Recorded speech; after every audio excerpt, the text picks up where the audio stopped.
안녕하세요. 매일같이 사연을 듣기만 하다가 큰맘 먹고 제 사연을 글로 쓰게 된 36살 된 여자입니다. 저도 제가 이곳을 찾아와 이야기만 듣고 가기만 반복했지, 제가 제 이야기를 여러분께 소개하게 될 거라고는 상상도 하지 못했습니다. 사실 저는 그동안 제가 참고 살면 된다고 생각을 하고 다른 분들의 용기 있는 결심을 응원하기만 했었는데요. 이제는 제가 그 응원을 전해받아야 할 시간인 것 같습니다. 시작부터 왜 이렇게 비장한가 싶으시죠?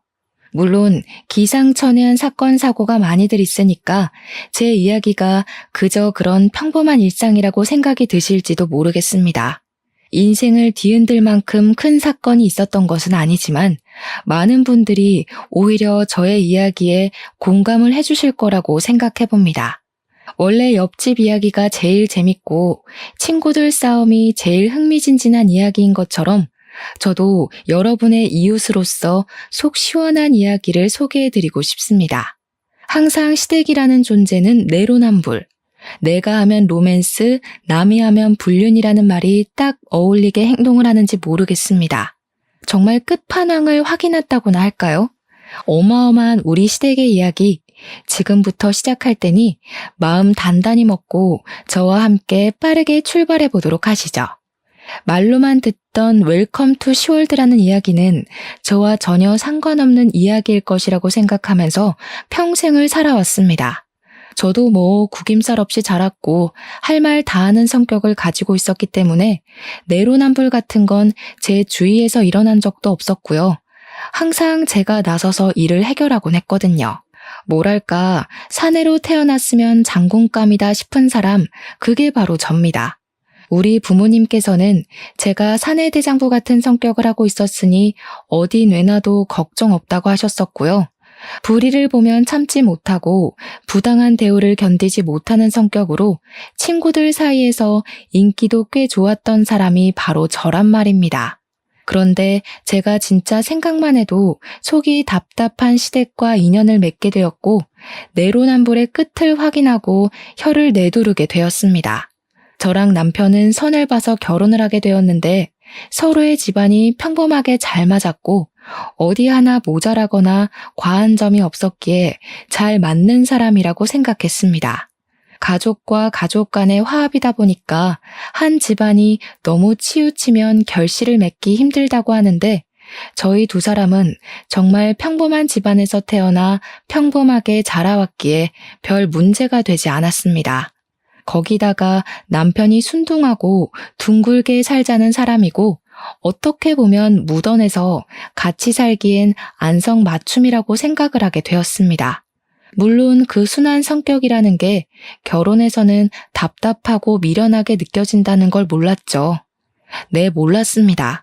어쩜 그렇게 싫은 소리 한 번을 못하고 끙끙거리면서 해달라는 걸 다 들어주고 앉아있는지 제 속이 터져서 죽을 뻔한 적이 한두 번이 아니라니까요. 남편이랑 결혼을 준비할 때만 해도 우리 두 사람이 평생 검은 머리 팥불이 될 때까지 행복하게 살 것이라 믿어 의심치 않았습니다. 남편이랑 처음 부딪히게 된 사건은 결혼식을 코앞에 두고 신혼집을 얻으려고 이리저리 발품을 팔고 있을 때였습니다. 남편은 신혼집을 얻을 때 서울 외곽 쪽으로 집을 얻자고 박박 우겨댔고 저는 그런 남편의 말을 깡그리 무시하고 있었습니다. 당연히 외곽 쪽으로 가게 되면 교통도 불편하거니와 출퇴근이 너무 멀고 차도 막히고 대중교통에는 사람이 잔뜩 몰렸기 때문입니다. 무엇보다 저는 친정 쪽 근처에 집을 얻고 싶다는 생각이 강하게 있었기 때문에 친정과 매우 멀어지는 외곽 쪽은 아예 후보에도 없었던 지역이었습니다. 남편 회사가 외곽 쪽이랑 가까우냐? 그것도 아니랍니다. 오히려 남편 회사는 저희 회사와 더 가까웠기 때문에 외곽으로 나가면 남편 또한 억수로 거리가 멀어지는 건 똑같았습니다.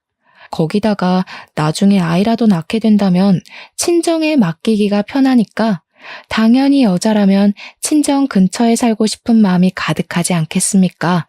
근데 남편은 시댁이랑은 거리가 멀어지고 친정이랑만 가까우면 시모가 서운해할 거라면서 둘 다 거리가 먼 외곽으로 가자고 하는 겁니다. 싫다고 제가 박박 우기면서 의견 차이가 좁혀지지 않는 와중에 저희 부모님께서 집을 얻을 때 돈을 보태주겠으니 친정 근처로 오라고 말씀을 하셨습니다. 남편도 대출이 부담되고 돈이 더 급했던 터라 알겠다고 하고 결국에는 친정 근처로 집을 얻게 되었습니다. 그랬더니 시모가 나한테 어떻게 친정 근처로 냉큼 갈 수가 있냐? 친정에서 돈을 지원해준다고 했어도 시댁 옆에 살겠다고 이야기를 해야 하는 거 아니냐고 핀잔을 주셨습니다. 알고 보니까 시모가 외곽 쪽으로 이사를 가려고 알아보고 있었다고 하더라고요. 근데 저희가 친정 근처로 가니 외곽으로 이사를 가지 않겠다고 하더라고요. 신혼집을 그쪽으로 얻었으면 남편과 시모의 농간에 제대로 놀아날 뻔했던 것이었습니다. 친정집은 지금 시댁이 사는 동네보다 집값이 더 비쌌거든요. 재개발해서 아파트도 전부 새 것이었고요. 저는 뒤통수를 맞은 느낌이 드는 걸 지울 수 없었지만 결과적으로 일이 벌어진 건 아니어서 참았습니다. 남편에게는 누나, 그러니까 손이 신우가 하나 있었는데 저와 남편이 결혼을 하기 전에 신우가 이혼을 한 번 하고 애 딸린 남자와 재혼을 한 상태였습니다. 그러니까 신우가 키우는 아이, 시조카는 친자식이 아니었는데 진짜 이 기집애도 시자가 붙은 조카라고 대박 여우더라고요. 저한테는 오빠가 하나 있었는데 오빠랑 저랑 나이 차이가 10살이나 났습니다. 터울이 꽤 크죠? 제가 늦둥이였거든요. 오빠는 일찍 결혼을 했기 때문에 조카가 중학생이 되었는데 결혼하기 바로 전에 중학생이 된 기념으로 제가 좋은 선물을 하나 해주고 싶었습니다. 어떤 선물을 해줄까 고민했는데 실용성 있는 선물이 좋겠다 싶어서 제 친조카이니까 휴대폰을 선물로 사주게 되었습니다. 휴대폰을 바꿔야 할 시기가 오기도 했고 요즘 아이들이 어떤 휴대폰을 쓰냐에 따라서 인기의 척도가 바뀐다는 이야기를 들었거든요. 그래서 조카에게 휴대폰을 사주고 아껴서 조심히 쓰라고 신신당부를 했습니다. 그 이후에 결혼을 했고 시댁에 밥을 먹으러 갔는데 시조카가 입이 대빨 나와서 밥을 먹는 둥 마는 둥 하고 있더라고요. 신우는 그런 시조카를 무시하고 있고 저는 분위기가 이상해서 시조카에게 무슨 일이 있길래 그렇게 불만이 가득한 얼굴로 밥을 먹고 있냐고 물어보았습니다. 아니 글쎄 우리 딸이 이번에 초등학교 6학년이 됐잖아. 근데 친구들이 전부 사과폰인지 뭔지를 쓴다고 그걸로 바꿔달라고 조르잖아. 가격이 무려 130만 원인데 내가 그걸 어떻게 사줘? 비싼 거는 못 사주지. 사과폰? 이번에 처조카 선물해준 그 핸드폰 말하나 보다. 이번에 처조카가 중학생이 됐거든. 그래서 선물로 하나 사줬었지? 진짜요? 저도 그거 가지고 싶어요, 숙모. 저도 초등학교 6학년 올라간 기념으로 사과폰 사주세요. 네? 그러면 민지도 중학생이 되면 숙모가 생각해 볼게. 숙모, 1년만 더 지나면 중학생 되는데 그냥 저 지금 사주시면 안 돼요? 친구들 다 가지고 있는데 저만 없으면 왕따 당한단 말이에요. 숙모 설마 제가 왕따 당하기를 바라시는 거 아니죠? 숙모네 조카랑 저랑 차별하시고 그러면 저 서운해요. 무슨 초등학생이 저렇게 말을 잘하는지 제 말문이 턱턱 막힐 정도로 막힘없이 말을 하더라고요. 제가 너무 당황스러워서 주제를 돌리려고 했는데 잘 걸렸다 싶은 건지 시조카는 끊임없이 저에게 사과폰을 선물로 사달라고 졸랐습니다. 문제는 굳이 하지 않아도 될 말을 꺼낸 남편은 입을 싹 씻고 혼자 밥을 맛있게 처먹고 있고 시부모도 아무 소리 하지 않고 밥만 먹고 있더라고요. 저한테 다 떠넘겨진 기분이 들었다고나 할까요? 제가 너무 어이가 없어서 시조카한테 나중에 하면서 말을 돌리려고 하시는데 신우가 딱 그러는 겁니다.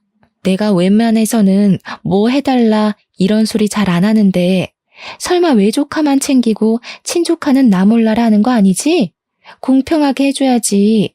자기도 분명 비싸서 못 해준다고 딱 잘라 이야기를 하더니 남한테는 얻어먹고 싶은 건지 저한테 차별하면서 휴대폰 맡겨놓은 사람처럼 내놓으라고 하는 거 있죠? 어이가 없어서 저도 무슨 말을 해야 할지 잘 모르겠더라고요.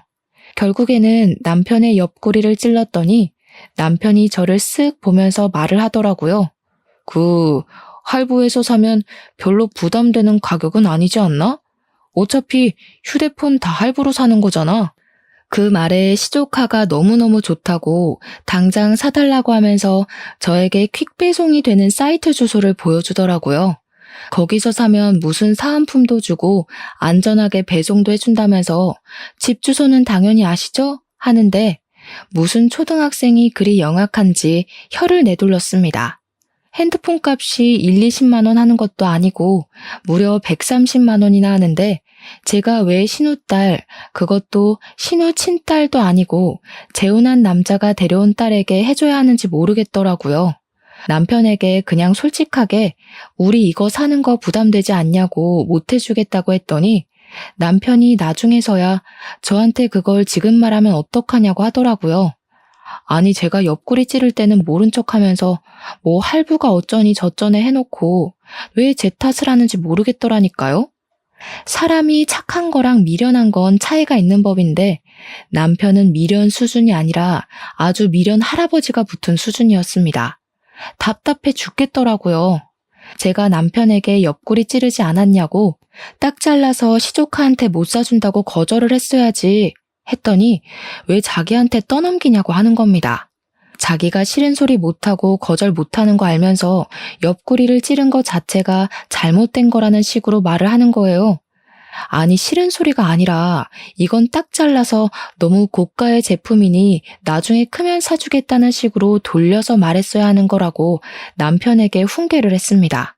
그랬더니 저한테 그러면 외조카에게는 왜 사준 거냐고 차별 맞잖아. 차별! 이딴 소리를 짓거리는 게 아니겠습니까? 저는 남편에게 그래 내가 내 조카 사주는 건 그렇다 치고 네 조카의 핸드폰까지 왜 내가 사줘야 하냐고 네 용돈에서 사주라고 했더니 구시렁거리더라고요. 남들에게 싫은 소리 못한다고 하더니 나한테는 잘만 하네. 나한테 하는 것처럼 너네 누나한테 말을 하라고 비꼬아줬습니다. 그러니까 지도 좀 겸연쩍었던 건지 뭔지 지 용돈에서 할부로 사주더라고요. 근데 그 휴대폰 주자마자 신우가 나한테 이런 비싼 걸 사주다니 너무 고맙다면서 잘 쓰겠다고 신이 나서 말을 하더라고요. 그도 그냥 씩 웃으면서 아니라고 그거 남편이 조카 사주겠다고 자기 용돈으로 사준 거라고 했더니 신우가 갑자기 입을 합 다물더라고요. 자기 동생이 산 게 맞냐면서 아니 올케는 뭐하고 내 동생이 이걸 사? 하면서 뾰족하게 나를 세워서 이야기를 하는 게 아니겠습니까? 진짜 어이가 없어서. 그러니까 공짜로 선물 받고 싶은데 자기 가족이 아니라 저에게 받고 싶었던 것입니다. 굳이 저를 고집하는 이유가 뭐겠습니까? 제 동생 돈은 아깝고 제 돈은 안 아깝다 이거죠. 그래서 신우에게 너 돈 내 돈이 어디 있는 거냐고 부부니까 다 같이 쓰는 거라고 각자 자기 조카 챙기면 서로 정도 싹 두고 좋지 않겠냐고 말했습니다. 신우가 저에게 완전 정색을 하고 알겠다고 한마디 딱 하더니 시모에게 가서 치사하게 싹 다 잃은 거 있죠? 진짜 입도 어찌나 가벼운지. 시모가 저한테 전화를 해서는 우리 아들이 용돈 받아서 쓰는 것도 화가 나서 죽겠는데 그 돈 쪼개서 애 휴대폰을 사주는 게 말이 되냐고 하더라고요. 무려 130만 원짜리를 용돈에서 어떻게 사주냐고 우리 아들은 굴무라는 거냐면서 막 화를 내는 거예요, 글쎄.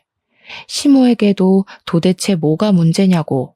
나는 내 조카 챙기고 남편은 자기 조카 챙긴 건데 서로 조카들 챙기고 사이 좋아 보이잖아요. 하면서 시모 속을 더 뒤집어 놨습니다. 시모가 저한테 뭐라는 줄 아세요? 어쩜 그리 반반 딱 나누려고 하냐면서 저한테 네 용돈으로 사주면 되지 하는 겁니다. 저도 웃으면서 제가 왜요? 하고 말을 했더니 시모가 저한테 말을 싹 수 없게 해서 열이 받아서 더는 통화 못하겠다고 전화를 끊어버리더라고요. 그러고는 남편한테 전화를 해가지고 우리 아들 불쌍해서 어쩌니 용돈 받아 쓰는 것도 마음 아파 죽겠는데 130만 원 할부금을 무슨 수로 갚니? 했나 보더라고요. 남편이 저한테 와서는 도대체 시모한테 무슨 소리를 어떻게 했길래 직접 전화가 와서 자기한테 곡소리를 내냐고 하더라고요. 제가 뭘 어쨌다고 곡소리를 낸다는 건지 저도 궁금하긴 하더라고요. 뭐 남편한테는 어쩌긴 뭘 어쩌겠냐고 그냥 할 말을 한 것뿐이라고, 이러나 저러나 틀린 말 한 건 하나도 없으니까 저한테 그 부분으로 더 이상 말 걸지 말라고 했습니다. 남편이 저한테 자기 엄마가 마음이 여리고 상처가 많은 사람이라며 말을 앞으로 조심하라는 식으로 충고를 하는 게 아니겠습니까? 어른한테 고분고분하게 굴 줄도 알아야지 너무한 거 아니냐고 구시렁거리더라고요. 아니, 싫은 소리 못한다는 사람이 왜 저한테는 그리 쉽게 잘만 하는지, 이런 사람을 평생 믿고 살아도 괜찮은 건지 헷갈리더라고요. 시모는 그 뒤로도 저희 집 살림에 엄청나게 간섭을 하기 시작했습니다. 치가 떨려서 시모 전화를 받고 싶지 않을 정도였어요.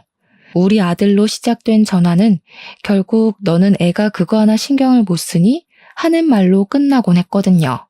저에게 전화를 해서는 우리 아들이 겉절이를 좋아하니까 일주일에 한 번씩 배추를 절여다가 겉절이를 해서 먹이라는 소리, 제철 나물은 꼭 먹어줘야 몸이 튼튼해지는 거니까 이번에는 시금치를 데쳐라, 이번에는 냉이를 무쳐라 하는 소리, 결혼 전에는 아침마다 토마토와 케일, 사과 같은 걸 갈아서 찻즙 주스를 꼬박꼬박 먹였으니 너도 아침에 일어나서 찻즙 주스 신선하게 내려서 꼭 한 잔씩 주라는 소리. 영양제를 매일 챙겨주지 않으면 까먹고 먹지를 않으니까 알람 맞춰놓고 하나씩 먹여야 한다. 비타민이랑 칼슘은 시간차를 두고 먹여라 하는 소리. 아니, 무슨 우리 남편은 알람도 못 맞추는 바보입니까? 왜 그거를 일일이 저한테 하라고 시키는 건지 정신 나가는 줄 알았습니다. 남편이 아니라 애를 키우는 기분이 드는데 제가 남편에게 제철마다 꼭 나물을 먹어야 하는 거냐, 찻즙 주스 마시는 걸 좋아하냐 물어봤죠. 그랬더니 해주면 좋지 하면서 뭉뚱그려 말을 하길래 결국에는 반찬 가게에서 사다가 나물 반찬을 주었습니다. 남편이 언제 이걸 다 했어 하면서 좋아하길래 반찬 가게에서 사온 거라고 솔직하게 말을 했거든요. 그랬더니 그걸 글쎄 시모에게 가서 고스란히 이야기를 한 겁니다. 집에서 반찬하는 게 뭐가 어렵다고 그걸 사다 먹이냐면서 정성이 들어가야 하는 거라고. 그래서 저는 사 먹는 게 만들어 먹는 것보다 절약이 된다. 나물 반찬 해줘봐야 한 끼 먹고 안 먹던데 집에서 하면 양이 많아지니까 다 상해버린다고 했습니다. 그러니까 시모가 시금치 같은 것들은 된장에 무치고 간장에도 무치고 된장국을 끓여도 되고 하면서 저도 아는 레시피를 막 말해주더라고요. 아니, 누가 몰라서 안 해먹겠습니까? 그렇게 무쳐봐야 다 상한다니까. 제 말에 포인트를 못 잡으시는 것 같았습니다. 그래서 신모에게 그냥 어머님이 매번 나물 무치신다고 하니까 하실 때 넉넉하게 해서 저희 집에도 좀 가져다 주세요 했습니다. 그 말을 했다고 또 기분이 상해가지고 자기한테 해서 갖다 줄 생각은 안 하고 자기를 시켜 먹을 궁리만 하는 며느리라고 잔소리를 하시더라고요. 제가 나물 반찬을 좋아하는 것도 아니고 먹지도 않는 반찬인데 본인 아들 먹일 거면 본인 손으로 해서 먹이는 게 맞지 않나 싶고요. 시모의 잔소리에도 저는 굽히지 않고 꿋꿋하게 반찬 가게에 가서 반찬을 사다가 먹였습니다. 결혼한 지 6개월쯤 지났을 때였습니다. 어느 날 퇴근을 하고 집에 들어갔더니 집이 시끌시끌 하더라고요.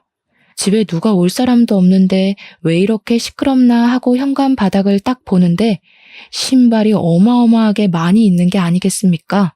순간 불안한 마음이 제 머릿속을 확 스쳐 지나가는데 현관 중문을 열고 거실 쪽으로 발을 디뎠더니 신우가 빼꼼 고개를 내밀더라고요. 올케 왔어? 저희 집에서 지금 뭐 하세요? 집에 들어가 보니까 신우의 시조카는 물론이고 시모까지 와 있는 게 아니겠습니까? 남편은 거실 소파에 누워서 휴대폰을 만지고 있더라고요. 어이가 없는 동시에 이게 무슨 일인가 싶어서 시모에게 물어봤더니 아무렇지 않게 대답을 하시더라고요. 어쩜 너네는 이사를 해놓고 한 번도 집에 놀러 오라는 소리를 안 하니? 그래서 우리가 이렇게 시간 내서 한번 찾아와 봤다. 배고프니까 얼른 밥부터 해라. 지금 시간이 꽤 늦었는데 아직도 식사를 안 하셨어요? 식사 준비하려면 시간이 꽤 걸릴 것 같은데 그냥 시켜 먹는 게 좋을 것 같아요. 뭐 드시고 싶으신 거 없으세요? 여기 웬만한 음식은 다 배달 오거든요. 그랬더니 시모가 옳았구나 잘 걸렸다 하는 말투로 말을 하시더라고요. 아니 지금 시어머니를 앉혀놓고서는 배달 음식이 가당키나 한 소리야? 네가 그러고도 주부가 많니? 미리 오신다고 연락을 주신 것도 아니고 약속을 잡은 것도 저랑 잡은 게 아닌데 제가 왜 밥을 차려야 하는 거예요? 재료도 없고 집에 먹을 것도 없어요. 아니 옳게 말을 조금 거칠게 하는 경향이 있네? 당연히 주부가 남편 밥을 챙겨야지. 먹을 게 없으면 어쩌라는 건데? 저는 주부가 직업이 아닌데요? 엄연히 직장이 있는 사람이에요. 저 4대 보험도 되거든요? 그러는 신우는 아주버님 밥 안 챙기고 여기서 뭐 하시는 거예요? 어머님도 집에 가셔서 아버님 식사 챙겨주셔야 하는 거 아닌가요? 그러니까 신우도 시모도 입을 싹 다물더라고요. 그러길래 도대체 왜 저를 못 잡아먹어서 안달인지 모르겠다니까요. 신우도 괜히 민망한지 자기 남편은 밖에서 밥 먹고 온다고 했다고 조용히 말을 하더라고요. 그러니까요. 아주버님도 밖에서 저녁 사드시고 온다는데 저희는 왜 사 먹으면 안 되냐고요. 아유 말대답. 너네가 평소에 뭐 해먹고 사는지 궁금하니까 밥 한번 차려봐. 짜증이 확 나고 저러는 이유가 투명하게 보여서 그냥 라면 5개를 끓이고 반찬 가게에서 사온 나물이랑 김치를 꺼냈습니다. 김치도 일부러 보란 듯이 대형마트에서 파는 봉지 김치를 꺼냈더니 시모가 기겁을 하면서 이런 중국산 김치를 먹는 거냐고 화를 내는 게 아니겠습니까? 대기업 마크가 떡하니 찍혀 있는데 중국산은 무슨 얼어 죽을 중국산이라는 건지. 어머님, 땡땡 기업 모르세요? 대한민국 10대 기업 안에 드는 땡땡 기업이요. 이 김치 거기 회사에서 나온 건데 국산 김치가 어떻게 중국 김치예요? 너무 재밌다. 그럼 땡땡 기업이 중국 기업이라는 소리예요? 어디 가서 그런 이야기 하시면 큰일 나요.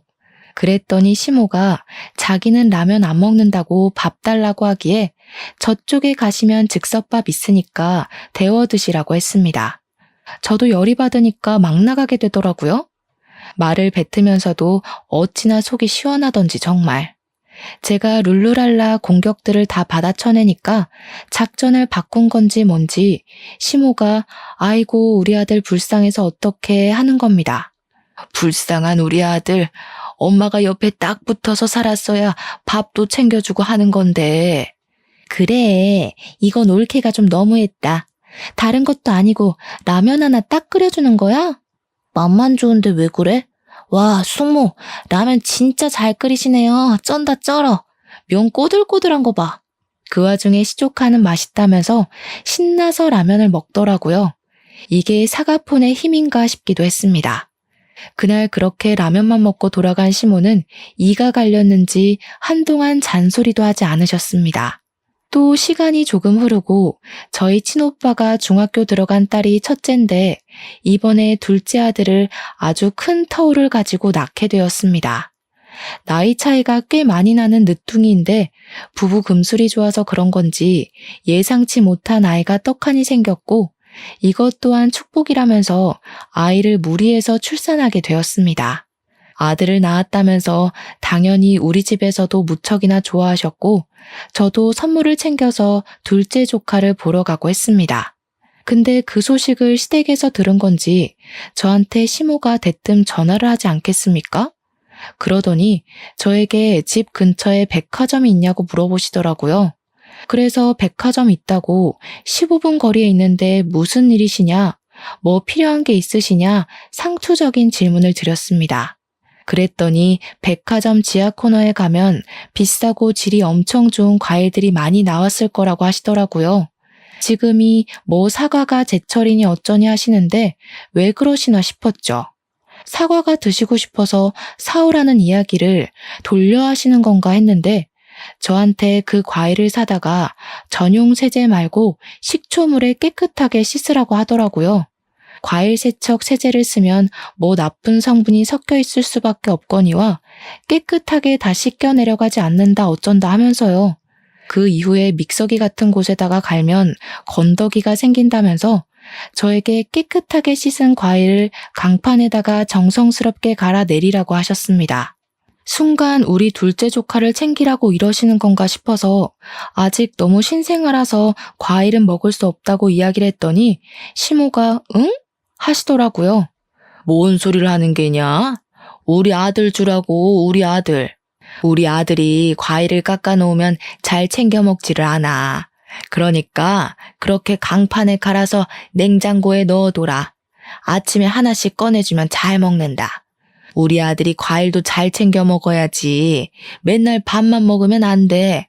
과일에 비타민이며 식이섬유 같은 게 많은 거 알지? 필요한 영양소니까 하나하나 챙겨줘라. 제가 진짜 어이가 없어서 아, 예 하고 대충 전화를 끊고는 퇴근하고 남편에게 물어보았습니다. 여보, 혹시 과일을 깨끗하게 잘 씻어서 강판에 갈아 놓으면 무슨 생각이 들어? 글쎄, 개밥? 아니면 뭐 잼 만들게? 그런 거 만들어봐야 누가 먹는다고 고생을 사서 해. 잼은 그냥 사서 먹자. 아니, 어머님이 나한테 그렇게 만들어서 냉장고에 넣어놨다가 당신 아들 입에 넣어주라고 하시던데 그래야 여보가 과일을 먹는다고. 그 말이 끝나기가 무섭게 남편의 얼굴이 빨갛게 달아오르는데 꼴이 웃기더라고요. 제가 너무 웃겨서 당신 무슨 신생아냐고 그런 취급을 당하냐 했더니 남편이 아 진짜 자기 엄마가 너무 주책인 것 같다고 하더라고요. 남편도 그렇게 주책 맞다고 생각할 정도면 시모가 극성은 극성인 거죠. 도대체 아들을 철없는 푼수로 만드는 꼴 아니겠습니까? 그 이후에 한 번은 제가 정말 심각하게 독감에 걸려서 진짜 말로 표현할 수 없는 고생을 하게 되었습니다. 회사까지도 고열이 너무 심해서 5일이나 쉬어야만 했고 집에서 해열제를 먹고 병원에 매일같이 들러서 열이 떨어지는 링거를 맞아야만 했습니다. 밥도 제대로 먹지 못할 정도로 아파서 골골거렸는데 남편이 걱정이 돼서 그런 건지 뭔지 시모한테 말을 했나 보더라고요. 시모가 집에 찾아왔습니다. 아파 죽겠기에 인사할 힘도 없고 눈도 제대로 뜨지 못한 채로 오셨어요 하고 인사를 드렸죠. 고개를 들어 시모를 보니까 마스크까지 정말 꼼꼼하게 챙겨 쓰고 손에 비닐 장갑까지 끼고 와서는 가방 하나 툭 던지면서 그러더라고요. 여 가방에 얼른 네 남편 짐 좀 싸라. 속옷부터 시작해서 출퇴근하면서 입을 옷까지 싹 담아. 저는 영문을 모르겠고 몸이 너무 아파서 뭘 할 수가 없는 상태라 왜 그러시냐고 물어보았습니다. 예, 우리 아들이 감기라도 옮으면 어떡하니? 너는 생각이 있는 거니 없는 거니? 그렇게 아프면 네 남편부터 시댁에 보냈어야 했어야지. 아픈 것도 서러워 죽겠는데 저한테 저런 소리를 하니까 짜증도 나고 속상하기도 하고 그러더라고요. 무슨 사춘기 소녀인 것 마냥 기분이 나빠져서 획 토라져 말을 했습니다. 어머님, 저 진짜 손 하나 까딱할 힘이 없어요. 그냥 남편 보고 챙겨서 가라고 그럴게요. 그러고는 그냥 방에 들어왔습니다. 열이 너무 올라서 어지러움이 심각할 정도라 침대에 누웠는데 따라 들어오신 시모가 제 이불을 확 걷어내더니 등짝을 때리더라고요. 남편 짐을 저보고 챙기라면서 일 끝내고 들어온 남편 고생하게 그 힘든 일을 시키냐고 잔소리를 하시는 겁니다. 진짜 저에게 데스노트가 있었으면 우리 시모의 이름을 적어서 심장마비에 걸리게 만들고 싶을 정도로 화가 났습니다. 아, 그럼 어머님이 챙기시던가요? 제가 아파 죽겠다는데 여기까지 쫓아오셔서 뭐 하시는 거예요? 너 지금 내가 누군지 알고 소리를 지르니? 옛날에는 시어머니라면 눈도 제대로 못 쳐다봤는데 세상 참 좋아졌다. 그러면서 제가 계속 누워있으니까 다시 한번 제 등짝을 찰싹 소리가 나게 때리시는데 제가 너무 열이 받아서 시모의 손을 확 때려버렸습니다. 놀래가지고 저를 눈 동그랗게 뜨고 쳐다보는데 진짜 그 표정까지도 정남이가 뚝뚝 떨어지더라고요. 저 때리지 마시라고요. 지금 누구는 귀한 자식 아닌 줄 알아요? 너 지금 나 쳤니? 그런 거니? 친 건 어머님이고요. 저는 뿌리친 거죠. 그게 그거지. 요즘 것들은 정말 예의가 없어. 저는 그런 시모의 뒤통수에 대고 나가시라고요 하고 이불을 머리끝까지 뒤집어 썼습니다. 나가려던 시모는 다시 돌아와서 계속 구시렁구시렁 거리시면서 우리 남편 짐을 끝까지 챙겨서 돌아가시더라고요. 설마 했는데 그날 남편은 시댁에서 자는 건지 집에 들어오지 않았습니다. 그런데 하필 가는 날이 장날이라고 그날 밤에 제가 열이 39도까지 올라가면서 쓰러지게 된 겁니다. 겨우겨우 음성인식으로 연결해서 119에 신고하고 응급차에 실려가게 되었습니다. 병원에서도 저에게 열이 39.8도였다면서 정말 위험했다고 보호자분 어디 계시냐고 묻는데 남편에게 전화를 걸었더니 왁자지껄한 소리가 들리더라고요. 시댁에서 술판이라도 벌인 건지 시무랑 신우 목소리도 들리고 남편은 저에게 술을 먹고 있다고 하더라고요. 너무 열이 받아서 전화 바로 끊고 엄마한테 전화를 걸어 엉엉 울었습니다. 아픈 것도 서러운데 남편까지 저 모양 저 꼴이라고 말입니다. 그러니까 부모님께서 그 새벽에 놀라가지고는 병원 응급실로 바로 뛰어오셨어요. 김서방 어디 갔냐고 물어보시는데 힘들고 목이 바싹 타서 죽을 것 같았지만 원래 고자질이라는 게 제일 즐거운 거 아니겠습니까? 하나도 빠짐없이 모든 사실을 다 일러바쳤습니다. 저희 아버지께서 엄청나게 열이 받으셔서는 당장 뒤집어 엎겠다고 이혼하라고 그런 취급 받으면서 살 필요 없다고 하시더라고요. 부모님께서도 저의 이혼을 지지해 주시겠다는데 제가 굳이 피할 이유가 있겠습니까? 저는 이혼을 결심했고 퇴원을 하고 나서 제대로 사건이 터지게 되었습니다. 시모가 집에 남편 짐은 물론이고 본인 짐까지 죄다 싸들고 찾아온 게 아니겠습니까? 무슨 짐이 이렇게 많은가 싶어서 보다 보니 시모 짐까지 섞여 있더라고요. 불길한 예감은 뭐 틀리지 않는 법이죠. 저는 바로 정신을 차리고 남편에게 물어보았습니다. 이 짐들은 다 뭐야? 당신 짐만 있는 게 아닌 것 같은데? 우리 집 내놨다. 아무리 생각해도 내가 너무 못 믿어워서 두 다리를 뻗고 잘 수가 있어야지. 우리 아들이 결혼하고 살이 홀쭉하게 빠진 거 봐라. 저게 사람 몰골이니? 삐쩍 말라가지고 볼품없게. 저 사람 원래 저랬어요. 연애할 때도 비쩍 말라서 볼품 없었는데요. 이게 또박또박. 먹는 것만 봐도 맨날 사온 반찬이고 김치도 마트 김치를 사 먹인다는 게 말이나 되니? 내가 같이 살면서 우리 아들 밥도 해주고 말이다. 살림도 좀 알려주고. 너 신부 수업 안 받고 온 거 티나서 내가 가르치려고 한다. 내 말에 토달지 마. 내가 우리 아들 집에 와서 지내겠다는 게 문제는 아니잖니. 그러면서 글쎄 본인 집만 쏙쏙 골라다가 저희 집 남는 방이 하나 있었는데 그 자리에 짐을 풀더라고요. 제가 너무 황당해가지고 이건 아닌 것 같다고 했습니다. 뭐가 아니냐고 저한테 뾰족하게 되물으면서 자기 말에 틀린 게 있냐고 반박할 거리가 있으면 해보라고 하시더라고요. 물론 뭐 시무 말이 틀린 말은 아니죠. 반찬 사 먹고 김치 사 먹는 게 근데 그게 왜요? 요즘 누가 일일이 하나요? 아무리 아들 집이라고 해도 며느리가 있는데 저랑 상의도 없이 갑자기 같이 살겠다고 하는 건 아닌 것 같아요. 그럼 어쩌니? 이미 우리 집은 내놨는데. 네 시아버지는 평생 수원이 강원도에서 감자 농사 짓는 거였거든? 그래서 강원도에 마당 딸린 집 알아보고 있다. 나는 도시에서 살아야 하는 사람이라 여기 와서 지내기로 결정했어. 내가 우리 아들 집에 오는데 네 의견은 별로 필요 없는 것 같은데? 내 배로 낳은 자식 내가 끼고 살겠다는데 왜? 완전히 뒤통수 제대로 맞은 느낌이 들어서 남편에게 뭐라고 말 좀 해보라고 아니면 내가 알아들을 수 있게 설명이라도 해보라고 했습니다. 그랬더니 남편이 천하태평 묵사발에 밥 말아먹는 소리를 하더라고요. 엄마는 도시 살고 싶어하고 아빠는 시골 살고 싶어하고 딱 아기가 맞잖아. 엄마 혼자 살면 외롭기도 하고 같이 살면 좋고 그리고 우리 맞벌이 하니까 밥 해먹기도 쉽지 않았는데 엄마랑 같이 있으면 편하긴 하겠지.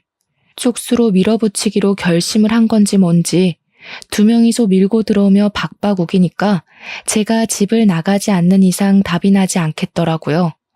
당장 친정에 가기도 애매하고 해서 일단 쫓아내봐야겠다고 생각만 했습니다. 근데 다음날 퇴근하고 집으로 오니 남편의 말대로 밥이 차려져 있기는 개뿔, 재료만 수북히 쌓여 있더라고요. 이게 다 뭔가 싶어서 시모를 바라보았습니다. 그러니 시모가 저에게 타이밍 맞춰서 잘 왔다면서 이제 밥을 하자고 하더니 양파를 썰어라, 국을 해라, 볶아라, 감봐라, 차려라 난리를 부렸어요. 이게 남편이 말하는 밥 해주러 온 시모인 건가 싶어서 멍하니 남편을 바라보았죠. 그저 시모는 제가 하는 걸 지켜보러 온 사람이었습니다. 그러면서 우리 아들은 적어도 오첩밥상은 있어야 한다면서 저에게 앞으로 반찬 신경을 쓰라고 이야기를 하는 것이 아니겠습니까? 내일은 사골국을 먹어야겠다고 하면서 핏물을 이미 빼놓고 있다며 아침 5시에 일어나서 출근 전까지 푹 고아놓으라고 하시더라고요. 제정신인가요? 저는 출근해야 하는 사람인데 제가 당연히 못하겠다고 말을 하니까 제 등짝을 때리면서 시어머니가 시키는데 어디서 토를 다냐고 하더라고요. 일단 무시하고 잠을 잤거든요. 아침에 알람도 일부러 안 해놓고 잤는데 갑자기 5시에 시모가 안방문을 벌컥 열고 들어와서는 저를 깨우는 겁니다. 그놈의 사골국 끓이라고요. 진짜 욕이 절로 나오는 거 있죠? 너무 열받아서 남편까지 깨웠더니 시모가 또 제 등짝을 때리면서 어디 잠자는 남편을 깨우냐고 하더라고요. 제가 그날 사골국 끓이면서 이혼을 결심했는데 이대로 쉽게 놓아주면 너무 억울하지 않겠습니까? 바로 그날 저도 친정 부모님을 호출했습니다. 그간 있었던 사정 설명을 다 하고 짐 싸들고 오라고 했더니 아빠랑 엄마랑 둘 다 벼르고 있었는지 본때를 보여준다고 하더라고요. 그날 퇴근하고 부모님이랑 같이 집에 가니까 시모랑 남편이 엄청나게 당황하더라고요. 그래서 저도 웃으면서 우리 엄마 아빠도 같이 살면 좋지 뭐 했습니다. 아니 이렇게 말도 없이 사돈어른도 말도 없이 찾아오셨다면서요. 저희 집은 제가 요리를 하기 때문에 오늘 저녁은 제가 차리도록 하겠습니다. 그러니 시모가 안절부절 가만히 있지를 못하더라고요. 막 며느리가 하면 되는데 하면서 당연스럽게 저를 쳐다보는데 우리 엄마가 그러셨습니다. 어디 우리 귀한 딸 손에 물을 묻히라고 하십니까? 김서방, 자네는 뭘 그리 몰뚱히 서 있나? 당장 와서 마늘부터 까. 그러자 시모가 자기가 하겠다고 두 팔 걷고 나서는 거 저희 어머니께서 꾹 눌러 앉히셨습니다. 저희 어머니 팔 힘이 장사시거든요. 여자가 왜 주방에 들어갑니까? 그거 다 옛날 말이죠. 김서방, 자네가 들어와서 하게나. 남편은 TV 보면서 탱자탱자 쉬려고 했다가 저희 부모님 때문에 쉬지도 못하고 꼼짝없이 끌려서 그날 밤 내내 요리하고 설거지하고 빨래 정리를 했습니다. 그리고 뻗어서 자려고 하는데 시모가 슬쩍 와서 말을 하더라고요. 사돈댁은 언제 집에 가시니? 가긴 어딜 가세요. 저희 부모님도 집 부동산에 내놓고 오신 건데요. 시모가 부들부들 떠는데 뭐 어쩌겠습니까? 시모가 방에 들어가려고 하니까 그제야 남편이 저희 집에 남는 방이 없어서 하면서 웃더라고요. 한마디로 이제 집으로 돌아가시죠 하는 말이었습니다. 밤도 많이 늦었는데 집에 가셔서 주무시는 게 좋지 않을까요? 우리 집 내놓고 왔다니까. 거기 벌써 집 보러 오고 난리도 아니야. 우린 거실에서 잘게.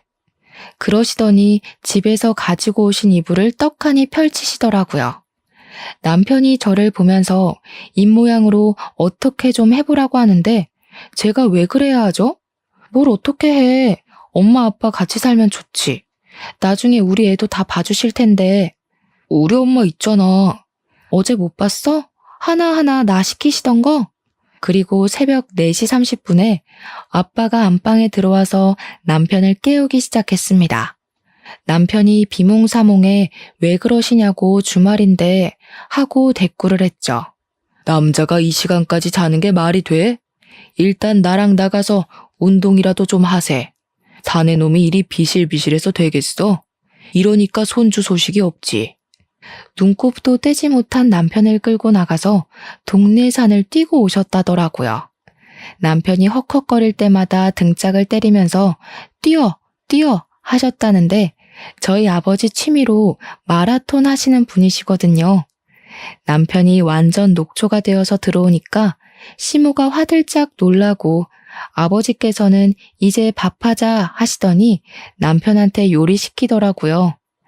아침 먹고 남편이 잠을 좀 자겠다고 하니까 아버지께서 점심 준비를 해야지 무슨 잠을 자냐고 점심에는 육개장 끓이자고 재료 손질부터 하자고 하시더라고요. 그러면서 남편 점심 먹고 설거지할 때까지 못 쉬게 했습니다. 시모는 발 동동 구르는데 아빠가 집안꼴이 이게 뭐냐면서 대청소하게 여자들은 나가서 커피라도 마시고 오라고 하더라고요. 남편은 울상으로 저를 바라보는데 파이팅 한번 해주고 엄마 팔짱 끼고 나왔습니다. 예, 정말 해도 너무한 거 아니니? 주말인데 우리 아들 쉬지도 못하고. 어머, 우리 딸 이야기 들어보니까 지금까지는 우리 딸이 다 했다는데요? 그러면서 엄마랑 시모랑 다툼이 일어나기 시작했고 저는 당연히 엄마 편을 들었습니다. 요즘 누가 여자 할 일, 남자 할 일 나누냐고. 그렇게 따지면 저도 직장 다니면서 돈을 벌고 있지 않냐고 시모에게 퉁명스럽게 대꾸를 했습니다. 이혼하기로 마음을 먹고 난 다음이라 그런지 말투도 존중을 해줄 필요가 전혀 없더라고요. 집으로 돌아가니까 남편이 더 이상은 비 못 맞추겠다면서 시모를 내보낼 테니 저희 부모님도 빨리 집으로 보내라고 하더라고요. 그래서 저는 미리 준비한 이혼 서류를 꺼냈습니다. 그게 뭐냐? 시모는 화들짝 놀라고 부모님께서는 서둘러서 짐을 챙겨주셨습니다. 아니 무슨 이혼이 애들 장난이야? 애들 장난이 아니라서 이혼하는 거죠. 저는 더 이상 이렇게 못 살아요. 저희 부부도 우리 딸 귀하게 키웠는데 여기서 구박받으면서 지낼 이유 하나 없습니다. 협의 이혼하고 집은 반반 했으니까 반반 나눠. 혼수는 네가 해온 건 네가 들고 가고 내가 해온 건 내가 들고 갈게. 우리 뭐 더 정리할 것도 없잖아? 제 입에서 이혼 이야기가 나오니까 남편이 이혼 못한다고 배 내밀고 항의를 하더라고요. 그래? 그럼 소송할게. 내가 당한 시집살이면 위자료도 꽤 받겠다. 제가 위자료 소송 이야기까지 꺼내니 시모가 자기가 잘못했다면서 앞으로는 간섭 안 하겠다고 한 번은 그냥 넘어가자고 하더라고요. 그 말을 제가 어떻게 믿겠습니까? 그냥 짐 싸서 나온 뒤에 이혼하자고 계속 이야기를 했더니 남편이 협의 이혼해주겠다고 하더라고요. 위자료를 챙겼더라면 더할 나위 없이 좋았겠지만 빨리 저 지겨운 인간들이랑 인연을 끊고 싶어서 그냥 협의 이혼으로 진행했습니다. 지금은 친정에서 편안하게 마음 안정을 취하며 앞으로 어떻게 미래를 꾸며나갈지 계획을 쓰고 있는 중이랍니다. 이혼한 지 이제 한 달밖에 되지 않았지만 벌써